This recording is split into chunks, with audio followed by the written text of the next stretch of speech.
Welcome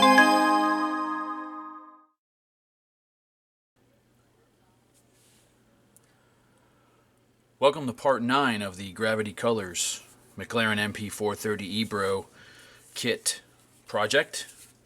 And last time I left you, I had detailed up the tires on the kit, as you saw.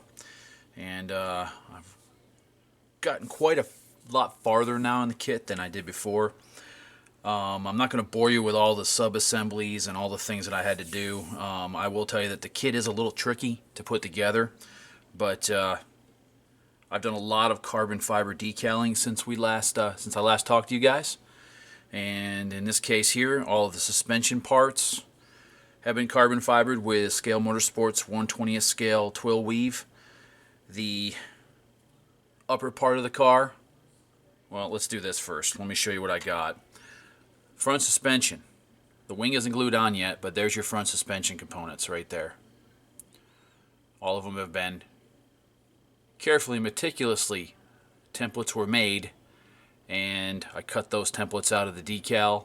After I made the templates, I put them on the decal and traced them out, and then I went ahead and laid them on all the suspension components on the top and the bottom. Then I cleared them with the Gravity 2-part clear. Once it was dry, I assembled the front suspension. Went together pretty well, although it had some tricky areas. I tell you, it tested my patience a couple times. But as you can see, the twill weave really makes a big difference. You could just paint these parts flat black or semi-gloss black, as the instructions say, but you're not going to get that type of an impact with it if you did that. So that's the front suspension there. All I have to do now is pretty much pop the tires on, but still have some other assembly to do on the car first. But let's take a look at the steering wheel as well. I did the steering wheel the same way. Covered it in twill weave decal. The little tiny cluster you see in the front there was made, or came with the kit on the decal sheet, so that adds a nice touch. And the other part that I did is the actual quick release shaft that you see there. I turned that on my lathe. I took the kit piece and chucked up, went outside in my garage where I have my lathe and my mill, and I measured the piece and then chucked up a piece of aluminum in there and just turned it. Big difference there. Add a little bit of a black wash using the Panaline accent color that I like it, that I've been telling you guys about. That really works well. So that's the interior so far. Now let's move to the rear suspension. A lot of stuff going on back here, guys, as you can see. Now, this piece here should be body color. I didn't know it. I've built a couple cars before, and I've noticed that area is usually carbon fiber, but on the MP4-30 it actually was body color. But forgive me, I did all that work, put the decals down, it stayed carbon fiber. I think it has a nice touch to it. It looks really nice that way. Now, there's some additions I did here that I did not use in the kit. One of them was the exhaust you see right there. That exhaust is made from a piece of cut aluminum tubing. Don't know what size it is exactly. Actually, I can get you the size if you need it. Got another piece here. Let me see if I can read this here.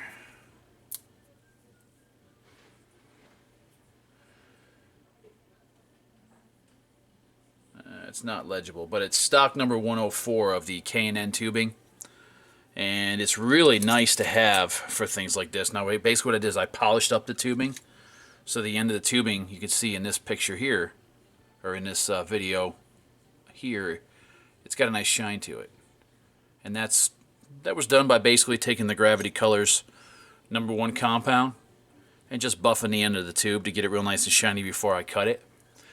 I used the kit piece to try to get it as close as possible as far as length, and then I just glued it in place once I had everything glued and put in place back here. As you can see, this all goes together in one unit.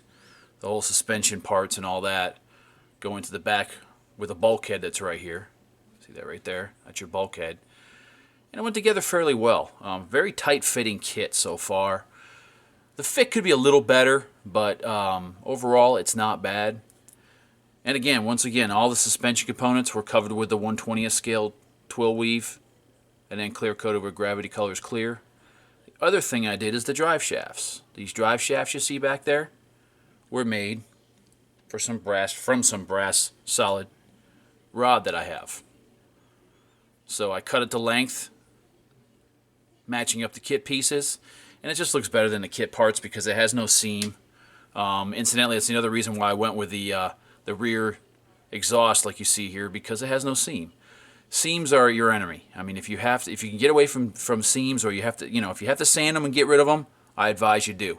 But if you can get away without having to use the pieces that come in the kit where the seams are, go for that too. There's nothing like that type of an exhaust. And I even blued it a little bit on the ends using just a little bit of Alclad 2 clear blue lacquer, just on a brush, and just kind of ran it around the back edge of that tube to give it a little bit of a bluish burnt look to it. Really adds a lot. One other thing I did that was not in the kit also, or I should say I substituted the kit parts for, is these little braces right here. They were just made from good old craft wire. I just straightened it out and I just glued it in place based on the length that it needed to be. It just adds scale realism to everything when you do stuff like that. The more you can add to it aftermarket or from your own head, and that's what I do. I have a huge array of plastic tubing, aluminum tubing, brass tubing, brass rod.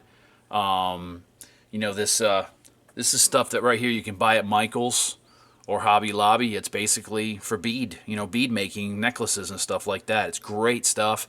Comes in a variety of colors, thicknesses, and it's cheap. I mean, you can get this stuff real cheap. I mean, I paid $2.79 for this years ago, and it's finally to the point where I need to get some more. But this stuff comes in so handy for all kinds of stuff. The next step on the car, well, before we go there, hold on. Let's go ahead and look at this. Okay, now again, I made my own templates, cut them out. This is the whole under tray that sits on top of the car like this, or on the bottom of the car, and the car sits on top. And as you can see, some of you may have seen a teaser pic I threw out there on my Facebook page of this area of the car, and that's going to look phenomenal. There's just so much going on right there. The shine, the twill weave direction, the detail of it adds so much realism to the car. It really does. I'm really, really pleased with that piece of the car. A lot of work, guys. I mean, take your time. If you're going to do carbon fiber decals, you have to take your time. But it does work out really well, and it adds a huge improvement to the kit. Rear wing is on its way. I've got that all glued together. Got a little bit more to do to that yet. And, of course, the seat.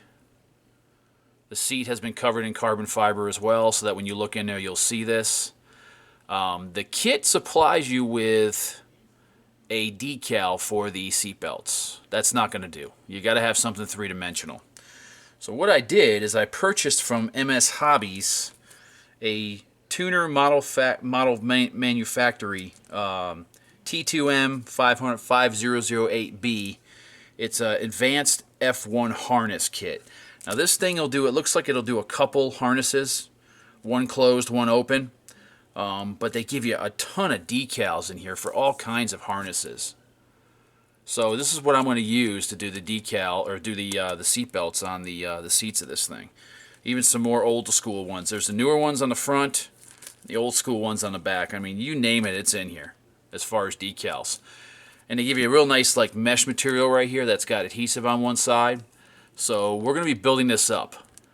What I'm going to do now is kind of get that prepped and ready. I'm going to take the kit apart, this seatbelt kit, and I'll be back with you in a few minutes, and we'll start assembling the actual seatbelt for the seat and get that in there so you can see how to do the seatbelts and make them look really realistic. This is definitely a must with an F1 car. I don't care what scale it is, 1/24th, 1/20th, you have to have some kind of aftermarket seatbelt kit to really set the car off, because it's all open. I mean, the whole area in here will be open, and decals just won't do it. So we're going to do that next.